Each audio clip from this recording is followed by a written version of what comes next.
मैं एक बात आप लोगों को बताना चाहता हूँ कि जब मैंने दोबारा शादी ना करने का फ़ैसला लिया तो मेरे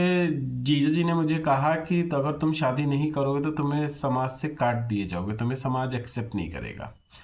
तो मुझे बहुत बड़ी अजीब सी ये बात लगी थी कि क्यों ऐसा, समाज को क्या इशू हो जाएगा, मेरे दोस्त यारी हैं, सब है, रिश्तेदार हैं, सब कुछ तो है, कौन काटेगा। फिर अभी जैसे मैं एक वीडियो बना रहा था एक कंटेंट के लिए कि नवंबर दिसंबर जनवरी फरवरी में दिल्ली में इतनी वेडिंग, पूरे जहां में इतनी वेडिंग है, उसमें मुझे एकदम से ध्यान आया कि 5 मिलियन वेडिंग पर मुझे एक शादी का कार्ड नहीं आया है, जबकि मेरे आसपास सभी को आया हुआ था।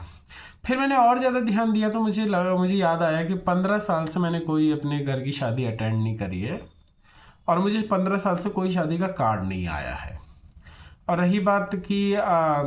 शादी की बात अलग, अगर मैं जिस शहर में रहता हूँ, मेरे अगर कज़िन, मेरे अगर रिश्तेदार उस शहर में रहते हैं, उन्होंने अगर मुझे अपने घर पे इनवाइट नहीं करा, मैं बैंगलोर शहर में मेरे एक कज़िन रहते हैं, उनके यहाँ मैं उनके बर्थडे, बेटी के बर्थडे में, बेटे बर्थडे में जाता हूँ साल में एक बार जो होता है।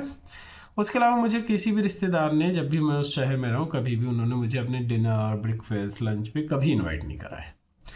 फिर कोई भी रिश्तेदार अगर मेरे शहर में आता है तो वो शायद सबसे मिल लेगा, लेकिन मुझसे नहीं मिलता है। दूसरा, आज की मेरा एक बार मेरा भाई जो शादीशुदा है, वो एक ही शहर में थे, तो हमारी एक कज़न शादी होकर आई और उन्होंने मेरे रिश्तेदार ने मेरे भाई को फ़ोन करा कि देखो वो तुम्हारी बहन आई है, उसका ध्यान रखना, तुम उसको उसके अपने घर पे ज़रूर बुलाना। लेकिन मुझे फ़ोन नहीं करा।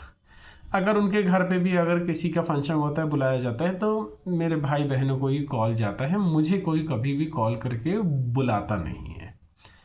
अगर मेरे किसी रिश्तेदार का बच्चा इस शहर में आता है for a job, for a study, तो उसको इजाज़त दी जाती है कि भैया किसी से मिलना, इससे मत मिलना, ये से रिश्तेदारी में काउंट मत करना। तो पूरा टोटली मिला के देखा जाए तो मुझे 15 साल से कोई शादी का कार्ड नहीं आया है, किसी रिश्तेदारी में मेरा आना जाना नहीं है, कोई रिश्तेदार मुझे बुलाता नहीं है।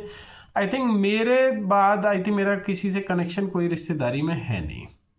और अगर आप ये सोच रहे हैं मैं निगेटिव एक्सपेक्ट में कह रहा हूँ, तो नहीं, यही सुख है, यही शांति है, इसके अलावा और कुछ शांति हो नहीं सकती। मैं कितने बड़े निगेटिविटी से और कितने स्यापे से बचा हुआ हूँ मुझे पता है, लेकिन मुझे कोई, मेरे रिश्तेदारों से कोई इशू नहीं है, मुझे उनसे कोई, मैं बहुत ही उदासीन हूँ उन सबको लेकर, क्योंकि मुझे वो इक्वली हर कोई ट्रीट कर रहा है और मुझे उस ट्रीटमेंट से कोई इशू नहीं है। तो मुझे इक्वली उन लोगों से प्यार भी और नहीं भी है। और रही बात मेरे कुछ रिश्ते, जो मेरे खून के रिश्ते हैं, वो तो मुझे संभाले हुए हैं और मैं उनको संभालूंगा आगे भी। मेरे तो उनसे प्रेम से रिश्ता है, मुझे संभालने की नीड नहीं है, वो तो प्रेम है। तो और रही बात, कुछ तो कहते हैं कि फिर जब बुरा वक्त आता है तब समझ में आता है, तो बुरा वक्त आएगा तो मेरे कुछ मित्रगण हैं जो मुझे लगता है कि मेरे बुरे वक्त में साथ देंगे, और जो रिश्तेदार नहीं काम आते हैं कभी भी और सिर्फ बातें बनाने के लिए और निगेटिविटी फैलाने के लिए, उन सब से दूर हो। तो शादी ना करने का ये भी फायदा होता है।